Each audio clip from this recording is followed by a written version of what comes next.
So we have quite a lot of dairy farms around us. So about late April, early May, the cows come out to the field depending on the weather. If it's good weather and the ground's nice and hard, they'll bring the cows out. There are about 3,000 dairy farms in Northern Ireland, with a total of nearly 313,000 cows across those farms. The majority of those cows will be Friesian or Holstein, because they have a high productivity of milk, easy calving, and pretty easy to look after. Some farms will also have Jersey cows, but not so much in Northern Ireland because they're not as productive milk-wise. The dairy industry in Northern Ireland is massive.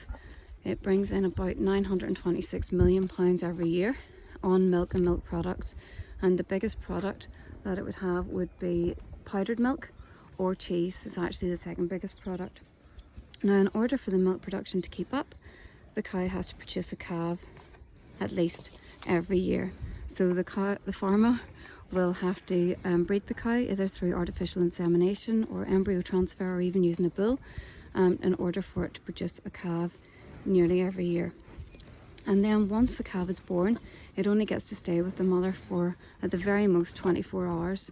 And after that time, it will be taken off the mother and she will be continued to produce milk. But the calf will be taken off her and it will be bottle fed or bucket fed, the same way we did with our pet lambs, for a period of time, and then it will be fed in concentrate as well. So as I say, the calves are taken off their mums within the first 24 hours of life.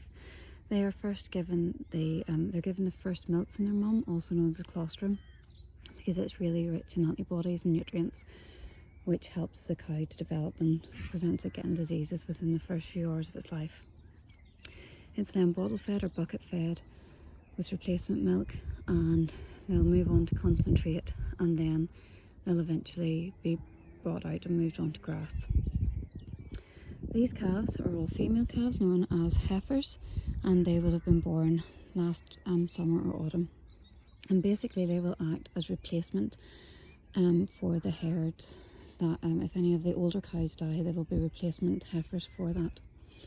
They will be put into calve probably by the time they're 18 months to 2 years. They will be put into calve themselves, and they'll start the cycle and be starting the milk cycle from there.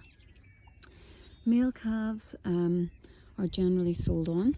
There's not such a big market for male calves at the minute in Northern Ireland, but they are sold on because there's not such a use for them within the dairy herd.